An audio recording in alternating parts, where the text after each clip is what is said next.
Welcome to BetRegion by Thomas Redwood. This is the marketing plan and brought to you by BTC Mentors, our team here in the Philippines. So guys, pipresent ko sa inyo ng mas detalye itong ating BitRegion. Okay? So, ano ba ang BitRegion? Ito po ay community efforts to revolutionize the conventional banking system. So, yung conventional banking system po natin, of course, yung ating mga paper money na yan, no, ay pagdating po ng panahon, of course, ito ay possible na mag-depreciate. No, bumababa po yung value nito. Now, dito po sa atin, ang BitRegion is a community platform that allows its member to multiply their Bitcoin by helping each other. So ito po ang ating pong banking system ngayon is through Bitcoin. So meron kang Bitcoin, so ilalagay po natin dito yan sa BitRegion bank po natin. At ito po ay nagkakaroon ng dividendo ng 1% daily. Okay, so papaliwanag po natin yan, mas detalye pa. Now, how to multiply your Bitcoin by helping each other in BitRegion. So una, meron po itong Region Bank, and then meron po tayong tinatawag na assistance and give back. So, ipapaliwanag po natin yan sa isa. Now, dito po, okay, sa ating tinatawag na Region Bank, meron po tayong as an investor. So, dito po is hindi po networking at ito po ang pera nyo po, ilalagay nyo siya sa bangko, and then ito po ay kakaroon ng interest daily ng 1% daily. At ito po yung advantage natin. So, paano po yan? As an investor, example, ako po gusto kong maglagay ng pera dito sa BitRegion. Now, ito po yung system natin. So, kung alam niyo po yung MMM ideology, okay, that is 5 years ago, now ito po i-enhance po nila. So, mag-start po tayo. Let's say, for example, ito po kayo, ano ho? And then, meron po tayong tinatawag na PH, ito po yung provide help. So, kailangan po nating tumulong muna as a start. So, ikaw po ay magpo-provide help ito po sa nag-get help. Okay? Ito po, transaction goes directly peer-to-peer. Ibig sabihin yan, hindi po kayo sa bangko or sa BitRegion nagbigay ng inyong pong donation or ng tulong, kundi dito po sa taong humingi ng tulong. Now, magkano naman po ang pwede nating ilabas? So, we will start from 0.01 BTC up to 30 BTC. Ang pwede po nating i-deposit dito. At ito po, ang advantage natin, pwede ka nang mag-earn ng 0.5% daily dividend upon pledge PH. Ibig sabihin yan, na gusto mong mag-provide help, okay, hindi ka pa na-assign kung kanino po ibibigay yung inyo pong ipoprovide, meron na po kayong 0.5% dividend. Now, once na kayo po ay naging active dito, kapag provide po kayo, no, nakapag-invest po kayo, tatakbo na po yung inyong pong dividend ng 1% daily. Okay? Ang advantage po natin dito, mayroon lang po itong 20 days maturity. Ibig sabihin, once na yun pong savings, okay, ang nilagay po dito, let's say for example, is 1 BTC, okay, 0.1 BTC, meron siyang 1%, after 20 days, that is 20%. So, pwede mo na siyang withdraw or pwede nyo pong ituloy yan up to 30 days, 60 days, 90 days na kumikita po ng daily dividend ng 1%. Okay? Now, pwede ang inyo pong i-withdraw is yung inyong earnings lang. So, yung remaining, tumutubo pa rin yan ng 1%. So, ganyan po kaganda rito. So, ito po, wala po itong networking, wala pong invite. Basta yung pera nyo lang po, yun po ang kumikita. So, isipin nyo na lang po kung meron po kayong 100,000 na inilagay po dito at kumikita po yun ng 1%. Yung 100,000 nyo po, every day po is meron po kayong 1,000 pesos every day. So, meaning, up to 20 days, 1,000, magiging 20,000 na po yan. So, pwede nyo pong withdrawin daily yung 1,000 nyo. Pwede nyo pong after ng 20 days yan. Okay? So, pwede na po yun. So, nagmamature na po kasi yan. Okay? So, yun po yung advantage po natin dito sa ating tinatawag na region bank. Okay? O yung community na tinatawag po natin.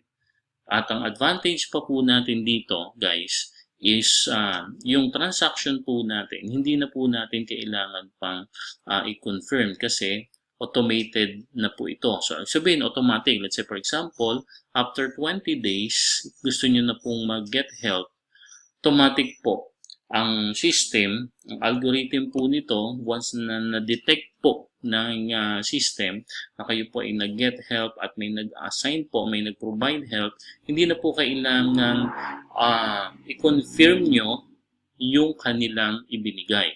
Automatic, papasok na po yun doon sa inyong wallet sa dashboard ng BitRegion. Okay? So, ganyan lang po kasimple. And then, how about, okay, paano naman ma-multiply yung Bitcoin mo through Region Bank as a networker? Like sa example, ako po ay isang networker at gusto ko lang kumita at hindi ako maglalagay doon sa bank ng BitRegion Bank.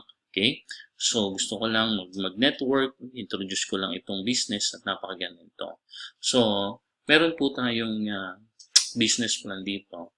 Ang advantage po natin, meron kang 10% sa lahat ng mga referral mo. Okay? Yung mga nag-provide help, meron kang 10%. Assuming may 100,000, yung 10% ng 100,000, that is 10,000. So, you will get 10,000 doon sa referral mo, lahat ng direct mo. Now, meron pa tayong overriding PH bonus doon sa uni-level na tinatawag. So, from 0.1% up to 5%, yan po ang possible na kikitain natin. And then, pwede pa rin po tayong kumita doon sa pairing natin. Meron po kasi tayong pairing o yung tinatawag nating flexible pairing bonus from 0.5% up to 10% bonus po na pwede nating kitain. Yun po ang kagandahan dito sa BitRegion. So, hindi lang po tayo community, meron pa po tayong unilevel or multi-level na pwede nating kitain dito. Okay? So, now, ito po yung normal pairing, no? Sa mga traditional, of course, this is you. Kumuha ka ng tao, yung left and right group mo. Of course, itong left and right group mo, okay, na pinasok mo, sila po ay nakapag-provide ng 1,200 and 500 ito po sa left. Ang pairing niyan, of course, yung sino pinakamababa, okay, yun po yung pairing mo. Okay, ito yung sa weaker leg natin. So, now, once na ito po ay kinita mo, of course, meron kang remaining na 700. Okay, then 0 sa left, and then 700 naman dito sa right. Now, ito po yung normal transaction or normal pairing o mga traditional natin. So, dahil tayo po ay trinary, so ibig sabihin yan, hindi po tayo left and right lang. So, meron po tayong 3 direct, okay, na ilalagay po dito. Now, this is you. Ito yung left and right mo.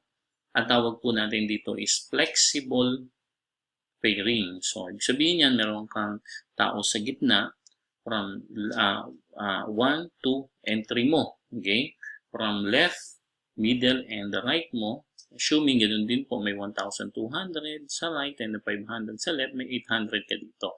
Now, every end of the month, dapat i-assign mo ito kung saan mo ilalagay. Let's say yung 800 mo, nilagay mo dito, o yung 700 para maging 1,200, ito po yung naging pairing mo. 1,200 on the left, 1,200 on the right. So, ito po yung pairing amount na kikitain nyo. Yun po ang tinatawag nating flexible pairing. So, every month po, ang mangyayari dyan, once na ito po ay may income, kung saan po yung weak leg mo, okay, yung pinakamababa, dun mo lang siya assign. Ang maximum income po natin is 1,200 every month. This is a Bitcoin. So, yun po ang advantage po natin. So, meron pa po tayong ganitong system sa BitRegion. Now, how to multiply your Bitcoin through assistance and give back. Okay? So, ganito po yan, guys. Now, para mas lalo po nating maintindihan this issue, okay? Now, nag-start po tayo sa immigrant. Then, mag-upgrade ka papunta sa visa holder.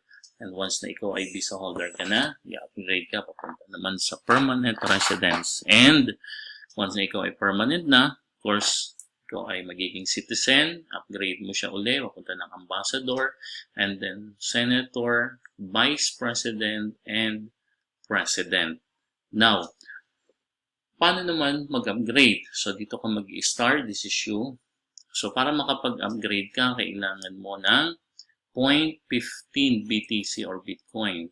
So, meron na tayong provide assistance to your first generation upline. So, kung eto ka, meron kang tatlo, no? Lahat sila ay nag-upgrade ng 0.15, okay? Multiply by 3, that is 0.45 BTC. So, ngayon, para ikaw ay maging visa holder, kailangan mo mag-upgrade papunta dito sa visa holder. Kung immigrant is 15 or 0.15, multiply by 3, that is 0.45. Now, dito, para makapag-upgrade ka papunta naman dito sa visa holder, kailangan mo is 0.45 Bitcoin. So, ibig sabihin, yung tatlong nag-provide sa'yo, ganun din ang kanilang gagawin. So, dahil meron ka ng 0.45 para sa second generation, upline mo naman ito. Ibabato. Okay? Now, yung tatlo na ipinasok mo, sila rin po ay mag-upgrade din. Okay? So, para sila ay magkaroon din ng income papunta sa iyo. Sa first level po natin, wala pa tayong income. So, parang break even yan kasi yung 0.45 po natin, ipang-upgrade po natin yan doon sa second generation upline po natin. So, meaning, ito pong siyam na narito, kailangan din po nilang mag-upgrade, papunta naman po ito sa inyo. Okay? So, 9 members slot, BTC, 0.45 BTC, multiply by 9, that is 4.5. This is the potential assistance from your downline. Okay? Now, tignan natin yung scenario natin or yung kabuuan nito para lalo nating maintindihan. So, ganito po lang yan. So, from immigrant to visa holder, meron po yung difference. So, sabi ko po sa inyo, ito po yung assistance natin. Ito po yung in-upgrade natin ng 0.15. So, sa tatlong tao, nagbigay ng 0.15, that is 0.45. Pang-upgrade mo na po yan dito sa visa holder mo.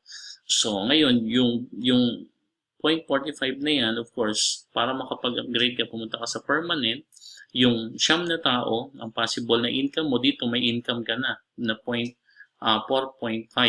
Okay? Kasi ang pang-upgrade mo lang is 90. No? Pero ang pumasok sa iyo na income is 4.05. Now, dito sa permanent resident, para maging permanent resident, upgrade mo siya. Yung mga tao naman sa iyo ay magpo-provide ng 27 na tao. Okay? Ang total niyan is 12.15. Actually, hinati po yan. Pag permanent resident ka na, magkakaroon na po ito dito sa class na ito na tinatawag nating give back plan. So, mamaya, mas bibigay ko yung detalye, pero continue muna natin. Ito yung mga upgrading po natin. So, gusto mo mag-upgrade papunta sa citizen, kailangan maglabas ng 1.80 Bitcoin. So, ngayon, yung 81 na tao mo, sila po ay papasok din at ito po ay mag-upgrade. So, may income ka na 72.90 Bitcoin.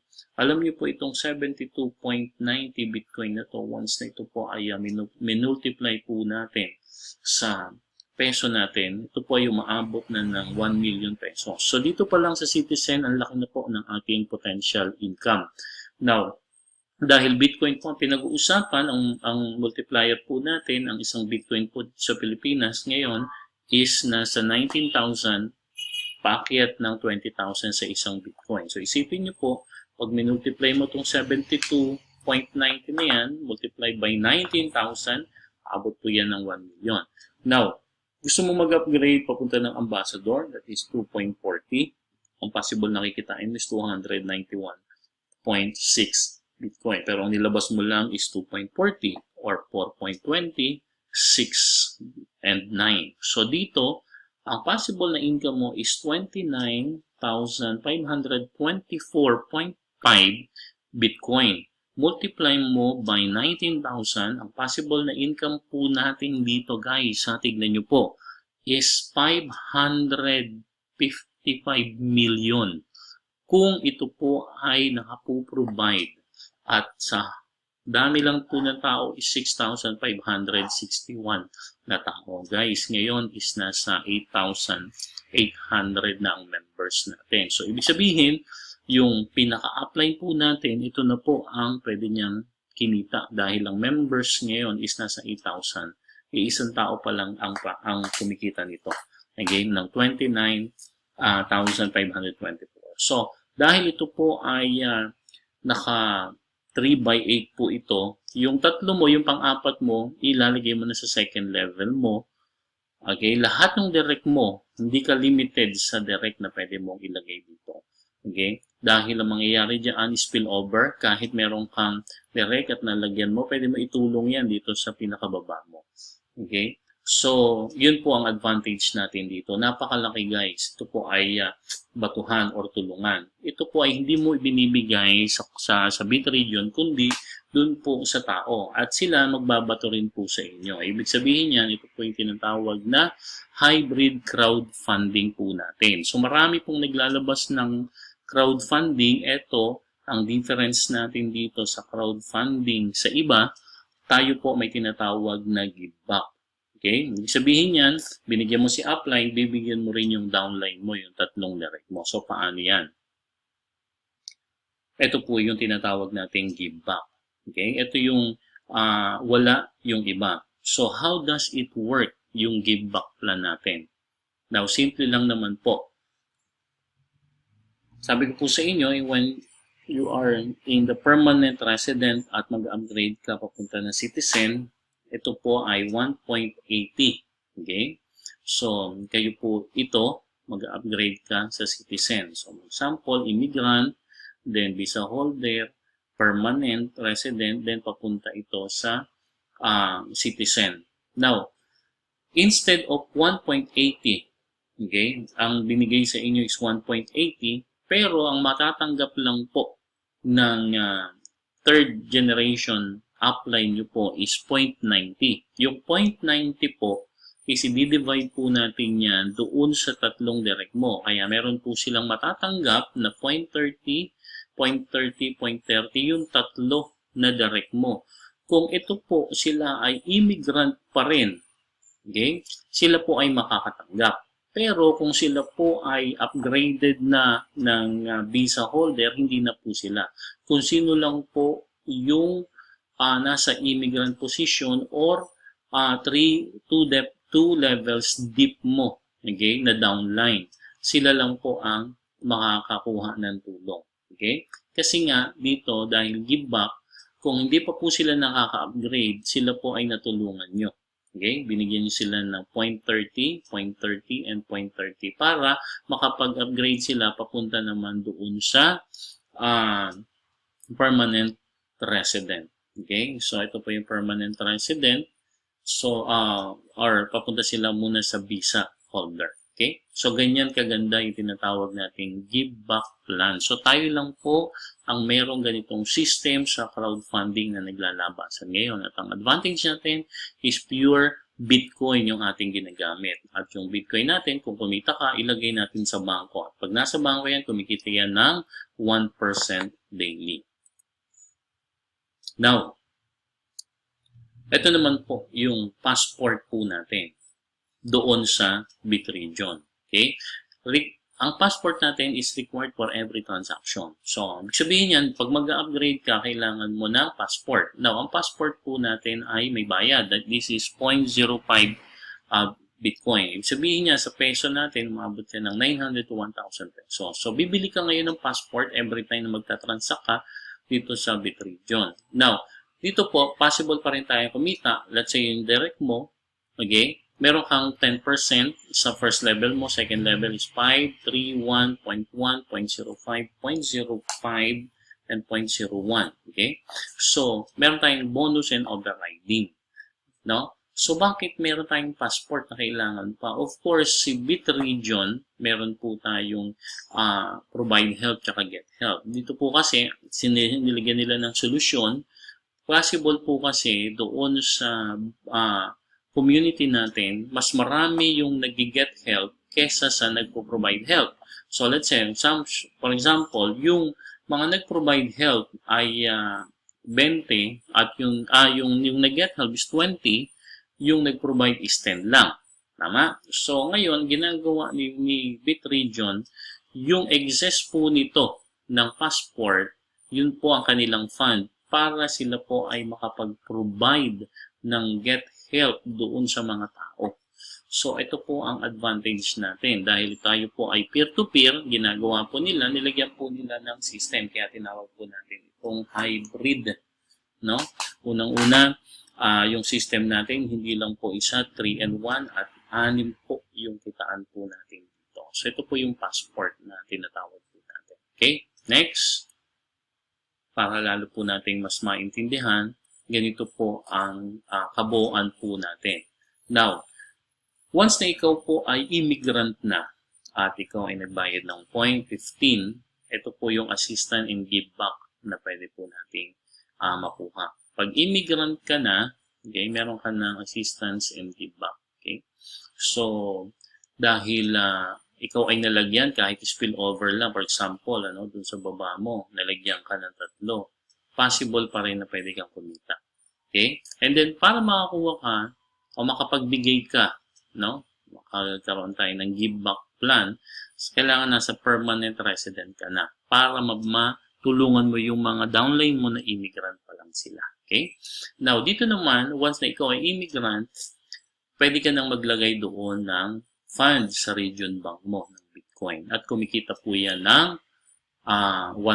So, lahat po ng class natin yan. Okay? Kasama na po yan. Now, and then, yung kitaan po natin sa passport referral po natin, once na ikaw ay immigrant pa rin, meron ka nang start na po yung passport na yan. Lahat po ng tao mo, kahit nasa immigrant ka, marami kang tao, hindi pa nag-upgrade, may 10% ka doon sa first level mo up to the 8th level natin yan. So, ganyan po yung system natin. And then, sa lahat po, ng nagpo-provide help, kahit na hindi ka nakapag-provide help or hindi ka pumasok dito sa region bank, let's say hindi ka pa nag-invest dyan, pero yung mga direct mo nag-invest po, meron kang 10%. Sa second level, may 5% ka, 3%, 1%, 0.5, 0.1, 0.05, 0.01. Okay? And then, dito po sa ating pairing bonus, kailangan nasa permanent resident ka na. Pag immigrant ka, wala pa. Sa visa, wala pa. Kailangan permanent ka para ma-enjoy mo yung pairing bonus natin na 0.05, 1%, 3%, 5%, 7%, and 10%. Okay? So guys, napaka ganda po ng system ng bit region. Kaya kung may mga kaibigan kayo na gusto lang din nilang mag-invest, so dito na natin ilagay. Lalo-lalo na yung mga kaibigan natin na nasa ibang crowdfunding or community. So dito guys, 3-in-1 na to. Okay? Kung ayaw nilang mag-recruit, okay lang. Dahil natin dito, lagay natin dito sa region bank, no? Na sila po ay kumikita. Ang maganda to, yung dividend sila, once na 20 days na, pwede sila withdrawable na lagi po yun. Okay? And of course, sa crowdfunding po natin, meron pa ako tayong tinatawag na give back plan dito. Natutulungan ka. Okay? And of course, ito pa po yung additional income na pwede pa nating tayo ay kumita pa ng mas malaki at makapag-ipon ng ating tinatawag na Bitcoin. So guys, maraming salamat sa inyo pong time at hindi pa ako kayo naka-sign up now dito sa ating bitregion.com and brought to you by BTC Mentors Team. So salamat sa inyong panonood dito sa ating BTC Bit Region presentation. Okay, this is Coach Jong. Thank you very much and welcome to our Bit Region.